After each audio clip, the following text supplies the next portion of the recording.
Welcome to the Practical World Podcast, your gateway to work insights and captivating stories from Thailand and beyond. This is the real world. This is the Practical World Podcast.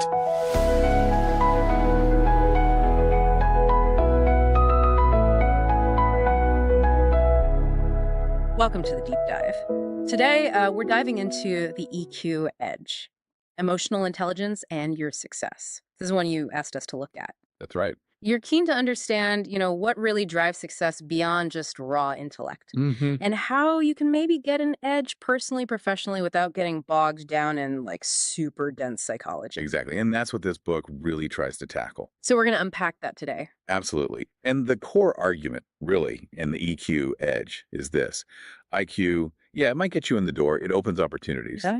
But it's your emotional intelligence, your EQ, that really shapes your long-term success, career, relationships, the whole picture. And the encouraging part, I gather, is that EQ is something you can work on. That's the key takeaway. It's presented as a skill set, something you can actually develop, which is quite different from how we usually think about IQ. Right? That tends to plateau. Okay, interesting. So the book uses a specific model, the bar on EQI model, I think. Yes, the bar on EQI. It's a scientifically grounded framework. Right. And what it does is break down this big idea of emotional intelligence into 15 core skills or competencies. 15, okay. Yeah, it sounds like a lot, but it gives you a really detailed view. It looks at how you understand yourself, how you express emotions, how you relate to others. And it makes it more manageable. Exactly. These 15 skills are grouped into 5 main areas or realms. That helps us sort of get a handle on the overall structure of EQ. Got it. So our mission today really is to pull out the most valuable stuff from these 5 realms and those 15 skills. We want to get what EQ is according to Stein and book, why it gives you that edge you're looking for, and how understanding the parts can give you practical ideas for your own growth. Those aha moments. Precisely. Those moments where it clicks. So let's start. The first realm is self-perception. What's the core idea there? Self-perception, yeah. Yeah. It's basically about how well you know yourself on an emotional level, your inner world, your sense of self. The book highlights 3 main skills here. First is self-regard. Think self-respect, self-worth, believing in yourself. Foundational stuff. Absolutely foundational. It really impacts your resilience, how you bounce back. Then there's self-actualization. That sounds big. It's about that inner drive, that push to grow, to learn, to pursue things that feel meaningful, fulfilling your potential, basically. It's a huge driver for achievement. Makes sense. And the third? Emotional self-awareness. This is simply, well, not simple maybe, but it's about recognizing your own feelings as they happen and understanding what might be causing them. So knowing what you feel and why. Exactly. If you don't have that, you're kind of flying blind emotionally. Yeah. Navigating without a compass, as they say. Yeah. Okay. That makes a lot of sense. Knowing yourself, your feelings, your worth seems like the essential starting point. It really is. Let's move to the next one then. Self-expression. Sounds like taking that internal stuff and putting it out there. You got it. Self-expression is all about how you communicate your emotions and, importantly, how you stand up for yourself, but constructively. Okay, constructively is key there. Definitely. So the 3 skills are emotional expression, just how well, how appropriately you show your feelings. Then assertiveness, expressing your needs, opinions, standing up for your rights, but respectfully, not aggressively. Right, there's a difference. A big difference. And the third is independence. Your ability to be self-reliant, to guide your own thoughts and actions without being overly dependent on others for approval or direction. So it's not just feeling things, but voicing them effectively and being your own person, emotionally speaking. Precisely. It's about effective outward communication of your inner state and being self-directed. Got it. Okay, third realm, interpersonal. This is where it connects to other people, right? Social skills. Yes, exactly. The interpersonal realm is all about your social awareness and your relationship skills, how you interact with others. What are the key parts here? Well, first, there's interpersonal relationships themselves, your actual ability to build and maintain positive connections, relationships that are mutually rewarding. Okay. Then empathy. This is crucial. It's the ability to understand, truly understand and share the feelings of others, putting yourself in their shoes. Seeing things from their side. Right. And finally, social responsibility. This is about feeling connected to your social group, contributing positively, being cooperative, acting responsibly towards society. Wow, that feels really important, especially now, that sense of connection and contribution. It really is. It's about being a constructive part of the social fabric. Okay, fourth realm, decision making. How do emotions fit into making choices? I thought maybe you're supposed to keep emotions out of decisions. Ah, that's a common misconception. This model suggests emotions are actually vital data for good decision making. It's about using them effectively. How so? So the skills here are problem solving, using emotional information to find effective solutions. Reality testing, this is like your internal fact checker. Staying objective, seeing things as they are, not just how you wish they were or fear they might be, grounded in reality. Gotcha. Less wishful thinking. Exactly. And third, impulse control. This is huge. Resisting those immediate urges, thinking before you act or speak, not letting raw emotion hijack your response. Right. So it's not about no emotion, but about using emotional awareness to make smarter, less reactive choices. Precisely. Using the data, not being driven blindly by it. It's a really insightful way to think about it. It is. Okay. And the final realm, number 5, stress management. I think we could all use some tips here. Tell me about it. Yeah. Yes, stress management is about coping, how you handle pressure, challenges, adversity, and maintain a generally positive outlook. So what helps with that, according to the model? Three key things: flexibility, your ability to adapt, adapting your emotions, your thoughts, your behaviors to changing situations or uncertainty. Being adaptable. Crucial, very. Then, stress tolerance. This is your capacity to actually withstand stressful events, manage pressure without falling apart or getting overwhelmed, your resilience under fire, basically. Mhm. And lastly, optimism. Maintaining a positive attitude, a hopeful outlook, even when things are tough, believing things can get better. Flexibility, tolerance, optimism. That's a powerful combo for handling stress. Definitely. Okay, so these 5 realms, the 15 skills, it gives us a really detailed map of EQ from this book's perspective. It does. But let's get back to the why. Why should you, listening now, really care about boosting these skills? Yeah. What's the evidence this actually gives you that edge we talked about? That's the million-dollar question, right? And the book really leans into the research. Dr. Stein, one of the authors, his work draws on this huge database. Mhm. By the late 2000s, they tested over 500,000 people. 500,000, wow. Yeah, across something like 56 countries. So it's not just based on anecdotes. There's substantial data behind these claims. Okay, that adds weight. So what did all that data show? What's the link between EQ and, say, success at work? Well, the findings cited are pretty striking. They suggest EQ can account for a significant chunk of job success. The numbers vary, but they often quote ranges like 27 to 45%. Nearly half. That's huge. It is.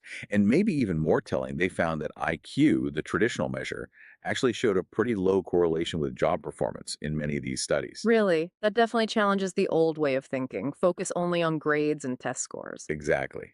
It suggests we've maybe been overemphasizing cognitive intelligence and underestimating the emotional and social side. Does the book give concrete examples? Like, how does this play out in the real world? Oh, absolutely. That's a real strike. That's full of examples, case studies from business, from healthcare, law enforcement, even sports. So, different fields. Very diverse. They show how specific skills like, say, empathy in a nurse, or impulse control for a trader, or maybe stress tolerance for a police officer, Hmm. how these things directly lead to better outcomes. They even talk about parenting and coaching. It really helps make these abstract ideas feel, you know, concrete. You can see how you might use these skills. Yeah, those real world stories make it stick, don't they? It shows the how, not just the what. Exactly. Now, for you listening, someone interested in actually doing something with this information, improving your own EQ, what does the EQ edge offer practically? Is it just theory? No, not at all. That's another strong point. It's very hands-on.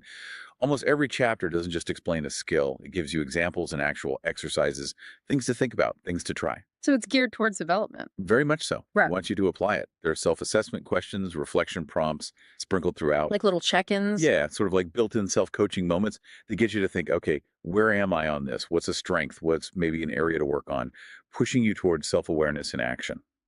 That sounds incredibly useful, making it actionable. And the big question, can we actually change our EQ?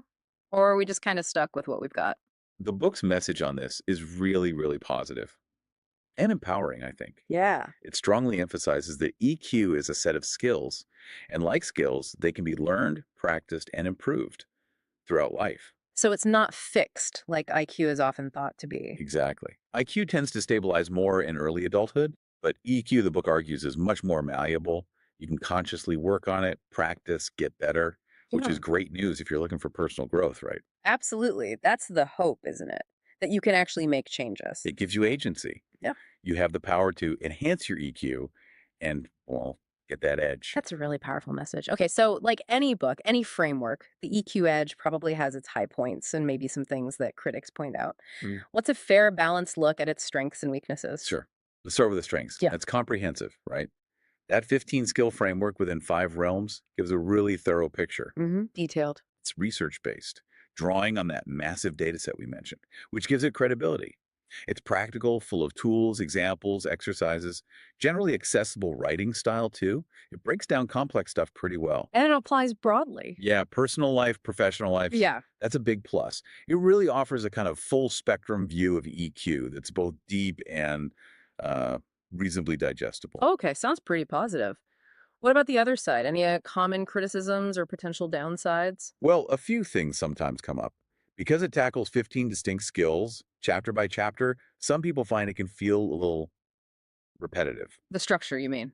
Define, example, exercise. Yeah, that format can become a bit predictable for some readers. Mhm. Also, because it aims to be thorough and is based on a formal assessment model, the tone can sometimes feel a bit didactic, maybe slightly textbook-like in places. Less narrative, more instructional. Exactly. Which might not suit everyone's reading style. And, some critics might wonder if the importance of EQ is slightly overstated, perhaps linked to the author's involvement in EQ testing, though the research base is strong. Okay, so maybe a touch repetitive for some, potentially a bit academic in tone, and the usual caution about potential author bias. But overall, sounds like the value outweighs these. I think for most people interested in the topic, yes. The framework and practical advice are really valuable. Good to have that balanced view. Now, stepping back a bit, beyond the specifics, what are some of the deeper takeaways or interpretations we can draw from the EQ edge? What's the bigger picture?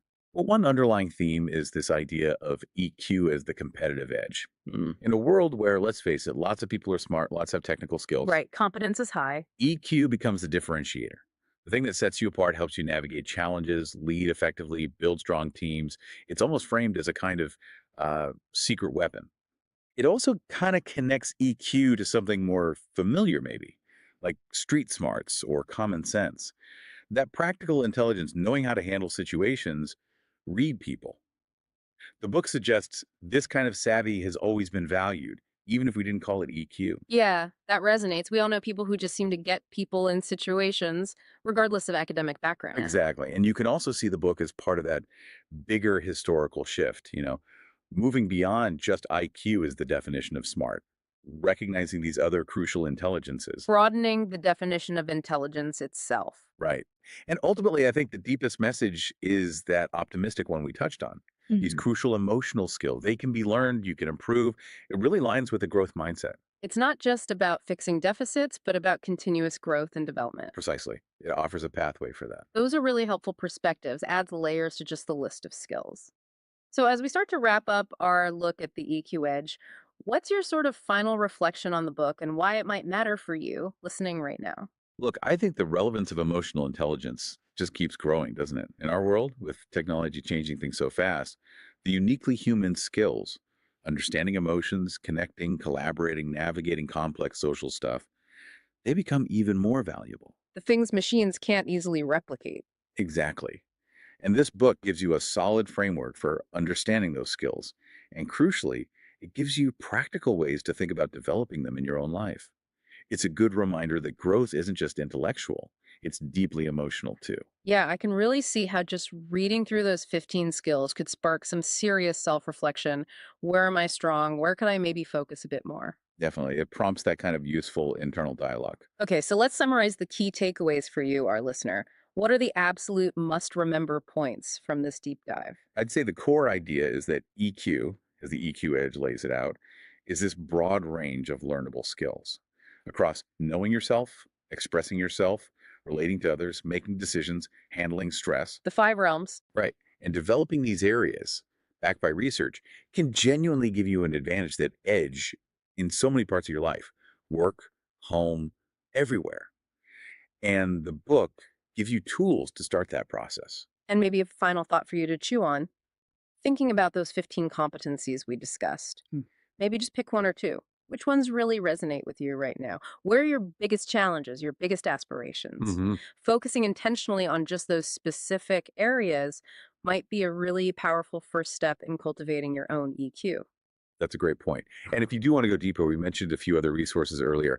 Daniel Goleman's original emotional intelligence book is foundational. Right, the one that really popularized the term. Yeah. And Travis Bradbury and Gene Greaves' Emotional Intelligence 2.0 is very practical, lots of strategies. And Carol Dweck's mindset, while not strictly about EQ, ties in perfectly with that idea of developing skills and believing you can improve. So plenty more to explore if this has sparked your interest. Absolutely. It's a journey, right? Yeah. Emotional growth doesn't really have an endpoint.